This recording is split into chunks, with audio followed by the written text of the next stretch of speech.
नमस्कार, मी सौ मयुरी नरावार. अम्मा न्यूज मराठी बातमीपत्रामध्ये आपले स्वागत आहे. पाहूया आजच्या ठळक बातम्या. कंदी श्रीनिवास रेड्डी यांनी पिकांचे नुकसान झालेल्यांना प्रति एकर 25,000 देण्याची मागणी. केएसआरने जैनत आणि बेला मंडळाच्या पूरग्रस्त भागांना भेट दिली. रेवंत रेड्डी यांच्या याचिकेवर उच्च न्यायालयाचे प्रमुख निर्देश. हे स्पष्ट आहे की ORR वर संपूर्ण तपशील घ्यायला हवा. खासगी शाळांच्या फीची पिळवणूक, अधिकाऱ्यांचे याकडे निर्लक्ष.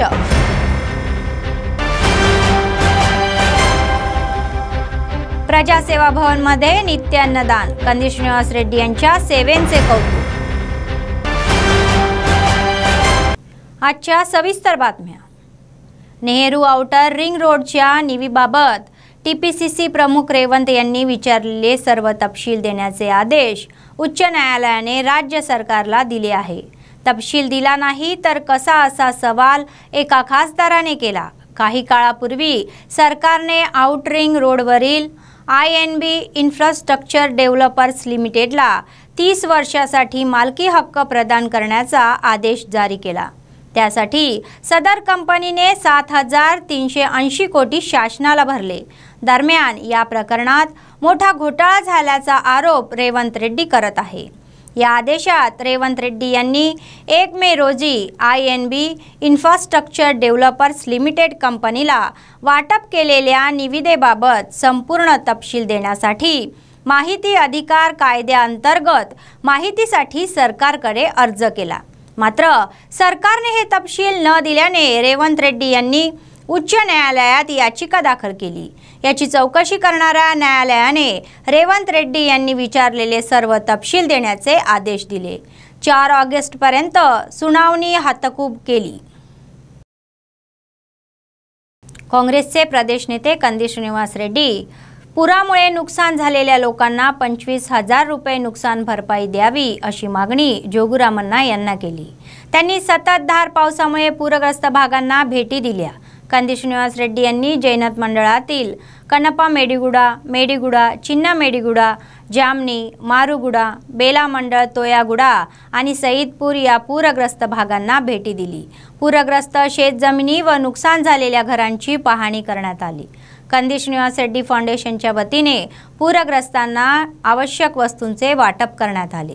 पैनगंगा नदीच्या पाणलोट क्षेत्रात 6,000 एकरपेक्षा जास्त पिकांचे नुकसान झाले असून ज्या शेतकऱ्यांचे पीक वाया गेले आहे त्यांना एकरी 25,000 रुपये नुकसान भरपाई देण्यात यावी व 25,000 रुपये तत्काळ देण्यात यावे अशी मागणी जोगुरामन्ना यांना केली. प्रत्येक बाधित घर पुरामुळे लोकांना अनेक समस्यांना सामोरे जावे लागत असताना तुम्ही कसे झोपत आहे असा प्रश्न जोगुरामन्नांना विचारला. नुकसान भरपाई न दिल्यास काँग्रेस कार्यकर्ते जनतेसह आमदाराच्या घराला घेराव घालतील असा इशारा कंदी श्रीनिवास रेड्डी यांनी केला. या कार्यक्रमात विविध गावातील लोक, काँग्रेसकर्ते सहभागी झाले होते. మేనిఫెస్టో గుర్తు గెలిస్తే నేను చెప్తున్నా కదా 4 నెలలనే ఎలక్షన్లు ఉన్నాయి, ఎన్నికలు. అందరూ మన ఈ ఎటారనే కాదు, ప్రతి ఒక్క ఎటారు చేతి గుర్తు గుర్తుంది. నేను చేయకపోతే अधिक श्रावण मासाच्या सणार्थ आदिलाबाद शहरातील चौडेश्वरी मंदिरात विशेष पूजा कार्यक्रम आयोजित करण्यात आला होता. महिलांनी मोठ्या संख्येने एकत्र येऊन देवीची भक्तिभावाने पूजा केली. देवीला 33 प्रकारचा नैवेद्य, फळे, फुले अर्पण करण्यात आले. 33 प्रकारचा नैवेद्य दाखवण्यात आले व लोकांच्या कल्याणासाठी त्यांनी एकमेकांना केशराची फुले वाटून देवीला कुटुंबाला सुरक्षित ठेवण्याची विनंती केली. या प्रसंगी महिलांनी पुराणात सांगितल्याप्रमाणे हा अधिक महिना खूप शुभ असतो आणि या महिन्यात नदी स्नान, जप, होम, दान, पूजा हे सामान्य महिन्यापेक्षा दुप्पट फळ देतात. ते म्हणाले की सौर आणि चंद्र महिन्यातील वर्षातील 11 दिवसांचा फरक दुरुस्त करण्यासाठी दर 32 महिन्यांनी एकदा लीप महिना मानला जातो। 33 क्रमांकाचे दान देणे म्हणजेच 33 कोटी देवतांची पूजा करण्यासारखे आहे। हा महिना अत्यंत शुभ मानला जातो।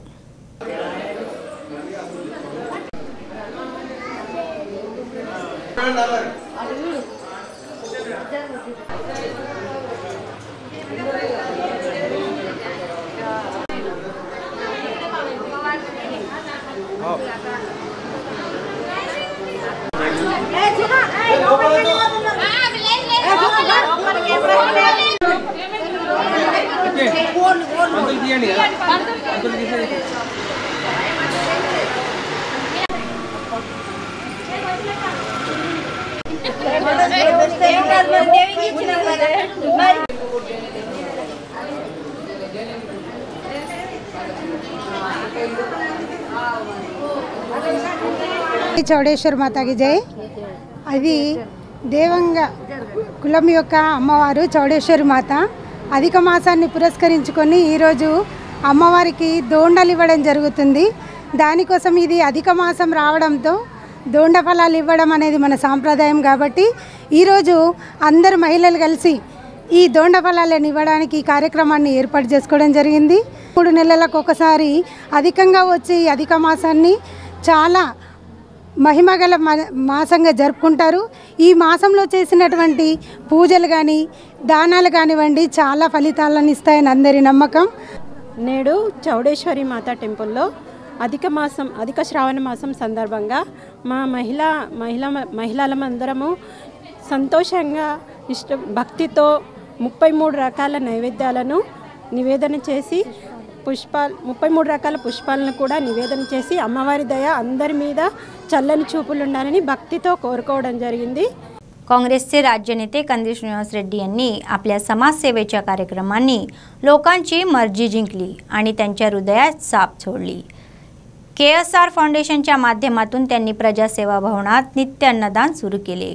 असे अन्नदान आजपर्यंत कोणत्याही नेत्याने केले नाही। काँग्रेसचे प्रदेश नेते कंदी श्रीनिवास रेड्डी हे याच श्रेणीतले आहे। गरिबांची भूक भागवण्याच्या निर्धाराने सुरू झालेला हा नित्य अन्नदानाचा कार्यक्रम अव्याहतपणे सुरू आहे आणि त्यांना सर्वजण अन्नदाता सुखी भव असे आशीर्वाद देत आहे।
जिंदाबाद कंदी श्रीरंगा जिंदाबाद हस्तम गुर्त के मनोहर हस्तम गुर्त के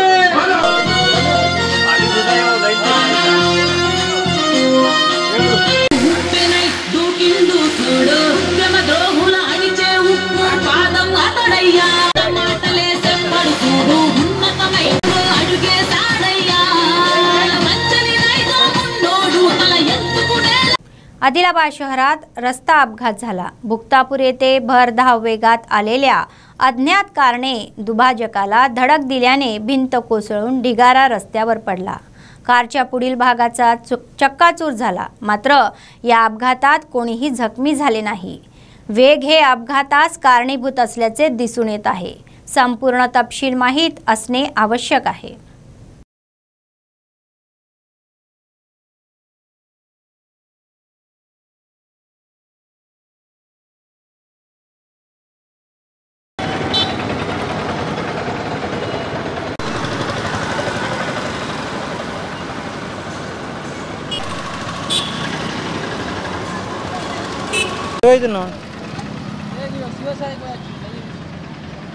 అయినా ఎడ మొఖం చూసే కూర్చోండి.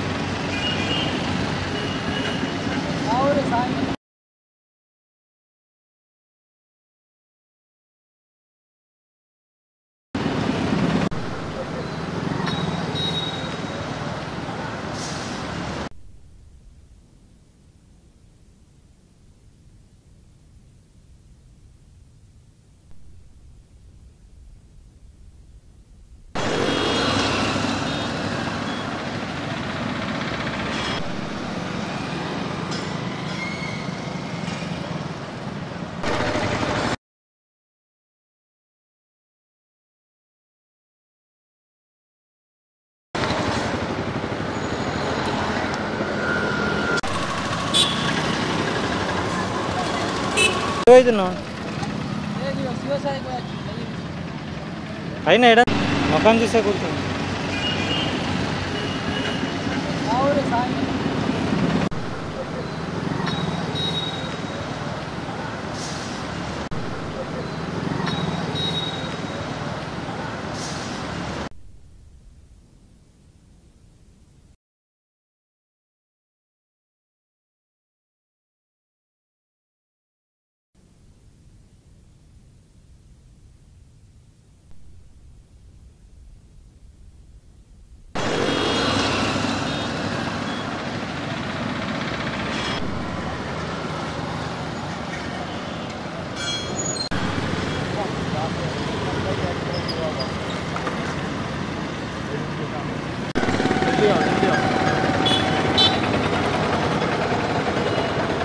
आदिवासी हक्क संघर्ष समिती तुडुंबदेब्बा जिल्हाध्यक्ष गेडाम गणेश यांनी 9 ऑगस्ट रोजी आदिलाबाद शहरात जागतिक आदिवासी दिनानिमित्त आयोजित ओपन हाऊस यशस्वी करण्याचे आवाहन केले।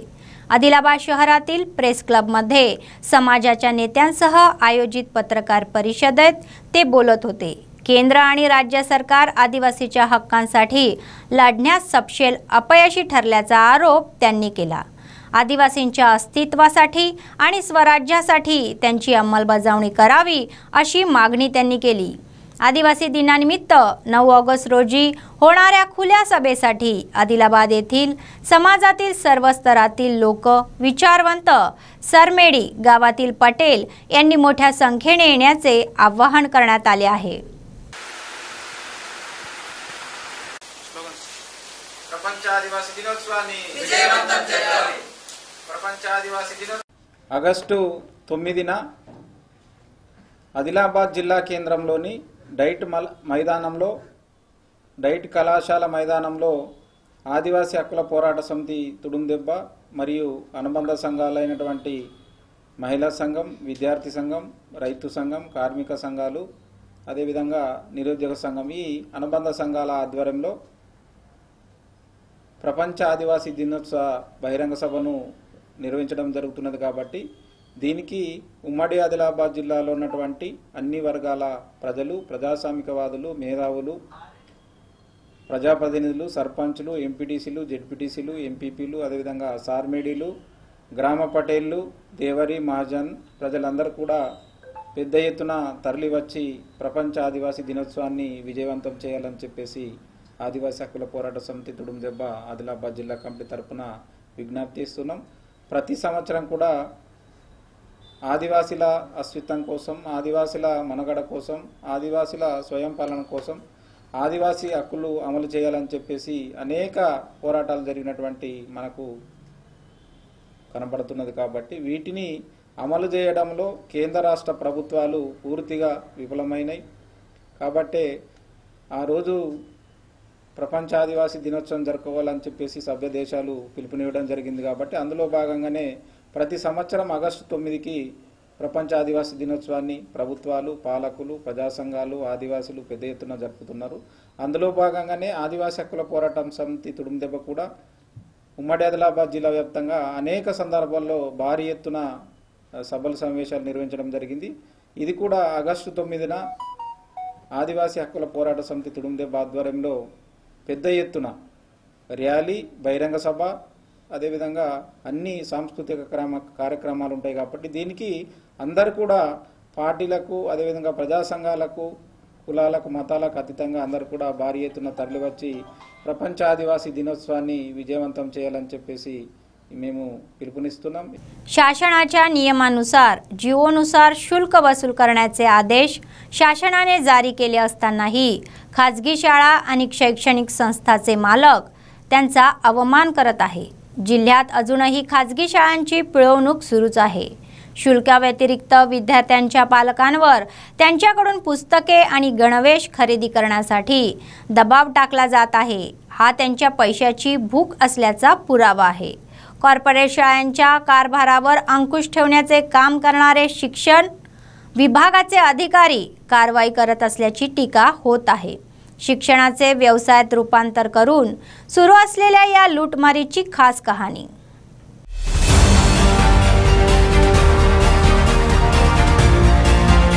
ఆదిలాబాద్ జిల్లాలో ప్రైవేట్ కార్పొరేట్ విద్యాసంస్థలపై విద్యాశాఖ అధికారుల నియంత్రణ కరువైంది। ప్రతి ఏటా ఫీజులు పెంచుతూ భారీగా వసూలు చేస్తున్నా చర్యలు తీసుకునేవారే లేకుండా పోయారు। విద్యార్థి సంఘాలు తల్లిదండ్రులు విద్యాశాఖ అధికారులకు ఎన్ని మార్లు ఫిర్యాదు చేసినా పట్టించుకునే నాథుడే లేడు।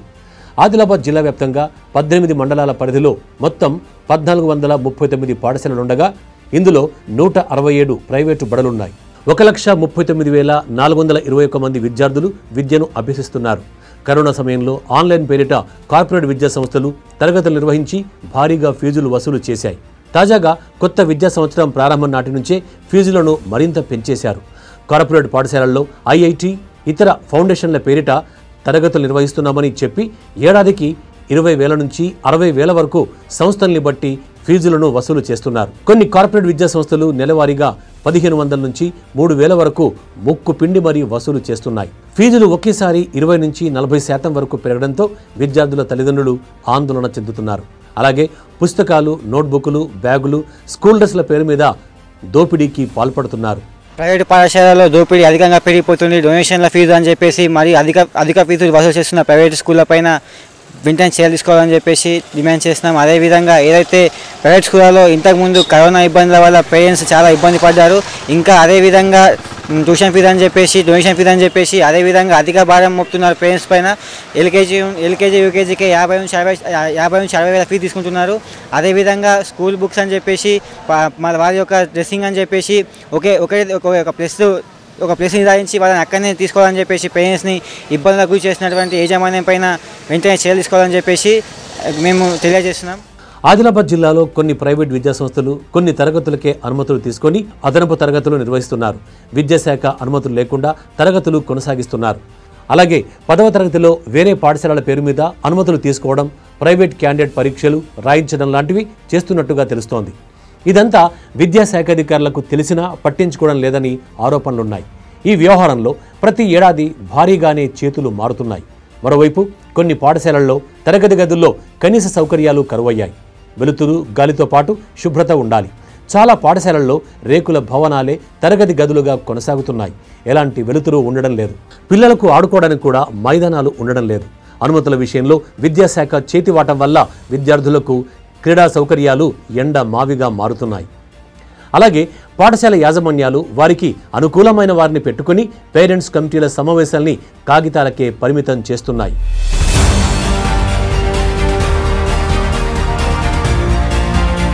పాఠశాలల్లో పిల్లల్ని చేర్పించేటప్పుడు ఎలాంటి ఫీజులు వసూలు చేయొద్దని, నెలవారీగా ఫీజులు తీసుకోవాలని సర్కార్ ఉత్తర్వులు చెబుతున్నాయి। కానీ అవి ఎక్కడా అమలు కావడం లేదు। డొనేషన్లు, development fund, admission fees, special fees, computer fees, sports fees, lab fees ఇలా రకరకాల పేర్లతో అడ్డగోలుగా వసూలు చేస్తున్నారు। ఇవన్నీ మెయిన్ ఫీజులకు సంబంధం లేకుండా తీసుకుంటున్నవే।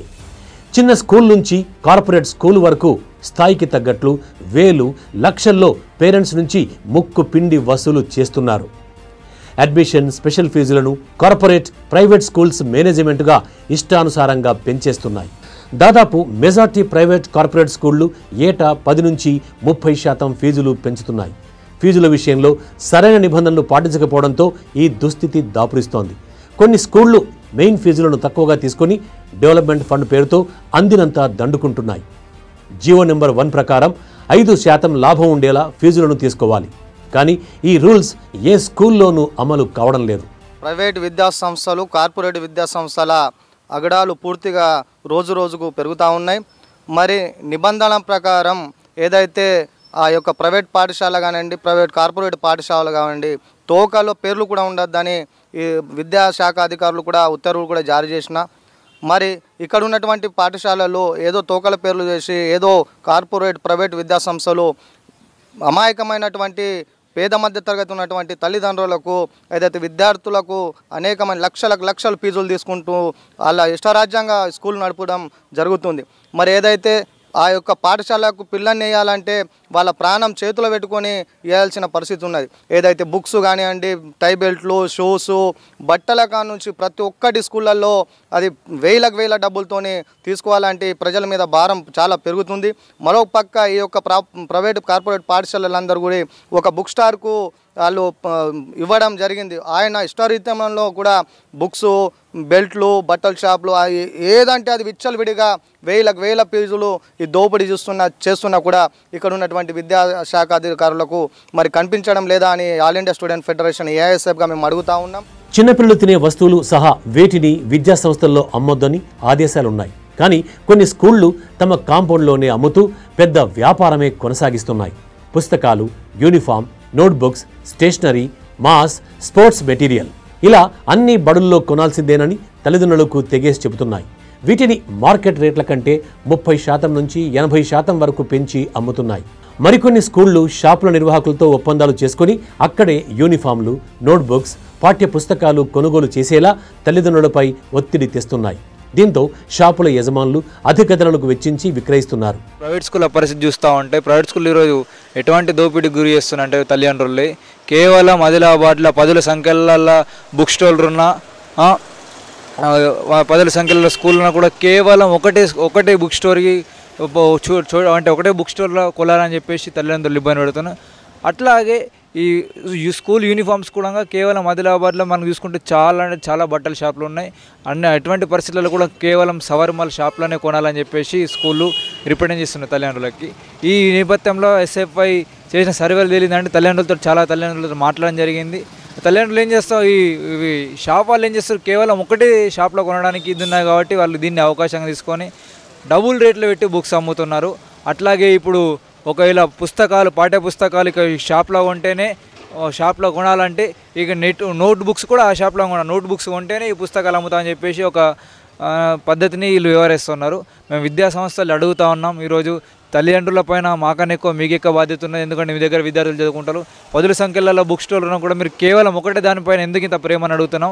వ్యాపారంగా మార్చుకొని ఏవైతే స్కూల్ డ్రెస్సింగ్ కానీ అదేవిధంగా వాళ్ళకి సంబంధించిన బుక్స్ కానీ ఒక ప్లేస్లో తీసుకోవాలని చెప్పేసి పేరెంట్స్ని ఇబ్బందిగా గురి చేస్తున్నారు. అదేవిధంగా ఫీజుల పైన కూడా చాలా భారం మోపుతున్నారు. వెంటనే దీనిపైన ఒక కమిటీని నిర్ధారించి వారి యొక్క సమస్యలను పరిష్కరించాల్సిందిగా కోరుచున్నాం. మరోవైపు చాలా స్కూళ్లు టెక్స్ట్ బుక్స్ని తమ స్కూళ్ల పేరు రాసి అమ్ముతున్నాయి. వాస్తవానికి ప్రైవేట్ స్కూళ్లలో ఫీజుల కంట్రోల్ కోసం 2017లో ప్రొఫెసర్ తిరుపతిరావు నేతృత్వంలో ప్రభుత్వం ఒక కమిటీని వేసింది. ఆ కమిటీ ఇచ్చిన రిపోర్ట్ను ప్రభుత్వం పక్కన పెట్టింది. క్యాబినెట్ భేటీలో మాత్రం ఫీజుల కట్టడికి చట్టం తెస్తామని, చట్టం ఎలా ఉండాలన్న దానికోసం గ్రూప్ ఆఫ్ మినిస్టర్స్ కమిటీని ఏర్పాటు చేస్తున్నామని సీఎం కేసీఆర్ అప్పట్లో ప్రకటించారు. కానీ ఇప్పటికీ ఫీజుల నియంత్రణపై సర్కార్ నిర్ణయం తీసుకోలేదు. ఇవాళ జిల్లా వ్యాప్తంగా ప్రైవేటు స్కూళ్ళు చేస్తున్నటువంటి విద్యా దోపిడీ, విద్యా పేరు చెప్పుకొని ఇవాళ అమాయకమైనటువంటి కుటుంబాలపైన విద్య పేరుతో నాణ్యమైన విద్య అందిస్తామని ప్రగల్భాలకు లోని వేసి ఇవాళ అధిక ఫీజులు వసూలు చేయడం జరుగుతుంది. ఇవాళ తల్లిదండ్రుల పైన ఒక రకంగా ఒత్తిడి తీసుకురావడం జరుగుతుంది. ఇవాళ ఎల్కేజీ పిల్లలకే 50-60 వేలల్లో డొనేషన్ పేరుతో ఇవాళ వసూలు చేయడం జరుగుతుంది. ఇవాళ 10వ తరగతికి వస్తే లక్షల్లో వసూలు చేయడం జరుగుతుంది. దీన్ని అరికట్టడంలో ఇవాళ జిల్లా యంత్రాంగం విఫలమైంది. అదేవిధంగా అమాయకమైనటువంటి తల్లిదండ్రుల పైన తీవ్ర ఒత్తిడి తీసుకురావడం జరుగుతుంది. అది ఏ విధంగా అంటే ఇవాళ వాళ్ళు సూచించిన మేరకే, వాళ్ళు సూచించినటువంటి షాపులలో ఇవాళ పుస్తకాలు తీసుకోవాలని, అదేవిధంగా స్కూలుకు సంబంధించినటువంటి యూనిఫామ్లు కూడా వాళ్ళు సూచించినటువంటి షాపులు మాత్రమే తీసుకోవాలని ఇవాళ పేద మధ్యతరగతి కుటుంబాలకు చెందినటువంటి తల్లిదండ్రులపైన ఇలా పాఠశాల యాజమాన్యాలు ఇలా ఒత్తిడి తీసుకురావడం అనేది జరుగుతుంది. దీన్ని అరికట్టడంలో ఇలా ప్రభుత్వం కానీ ఇక్కడ జిల్లా యంత్రాంగం కానీ తీవ్రంగా విఫలమైందని ఇలా విద్యార్థి సంఘాలుగా మేము తెలియపరుస్తున్నాం. అదేవిధంగా ఇక్కడ ఉన్నటువంటి ప్రైవేట్ స్కూళ్ళు ఏవైతే అధిక ఫీజులు తీసుకున్నాయో వాటిపైన న్యాయ విచారణ కమిటీ జరిపి అదేవిధంగా ఇక్కడ జిల్లా యంత్రాంగం కానీ ప్రభుత్వం కానీ ఒక అధిక ఫీజులు దోపిడీ అరికట్టాలన్నటువంటి కమిటీ ఏర్పాటు చేసి ఇవాళ పేద మధ్యతరగతి విద్యార్థులకు కూడా కార్పొరేట్ విద్యను అందించే విధంగా ఇవాళ ప్రభుత్వాలు కానీ ఇక్కడ జిల్లా యంత్రాంగం కానీ ఆ దిశలో నడవాల్సినటువంటి అవసరం ఉన్నది. ఇప్పటికైనా ప్రభుత్వం జిల్లా అధికార యంత్రాంగం ఫీజులను నియంత్రించాలని, ఇందుకోసం కమిటీని వేసి సంబంధిత ప్రైవేట్ కార్పొరేట్ స్కూల్ యాజమాన్యాలపై చర్యలు తీసుకోవాలని తల్లిదండ్రులు, విద్యార్థి సంఘ నాయకులు డిమాండ్ చేస్తున్నారు.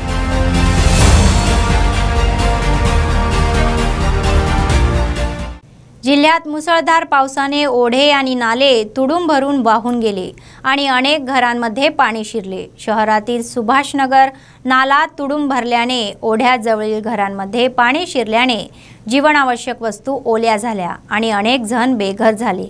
या संदर्भात अनेक देणगीदार स्वेच्छेने पुढे येऊन त्यांच्या पाठीशी उभे राहिले आहेत. त्याचाच एक भाग म्हणून समाज कल्याण सेवानिवृत्त अधिकारी सुशील यांच्या मार्गदर्शनाखाली टीचर्स कॉलनीतील सेवानिवृत्त शिक्षक प्रभाकर यांनी 5,000 रुपयांच्या जीवनावश्यक वस्तूचे वाटप करून आपले औदार्य दाखवले. त्यांच्यासोबत गोंटीमुक्कुला दामोदर सोबत होते.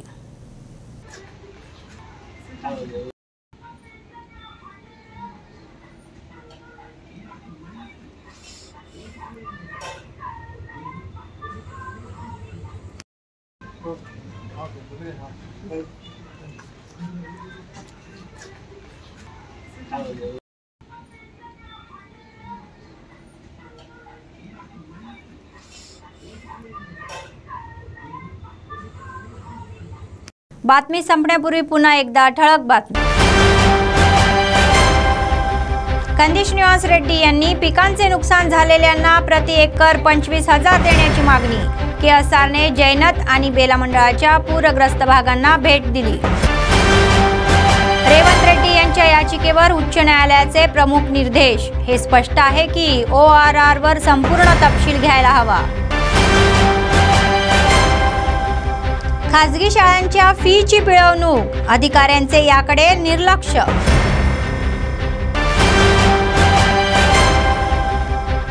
प्रजासेवा भवन मध्ये नित्य अन्नदान, कंदिश निवास रेड्डी यांच्या सेवेंचे कौतुक.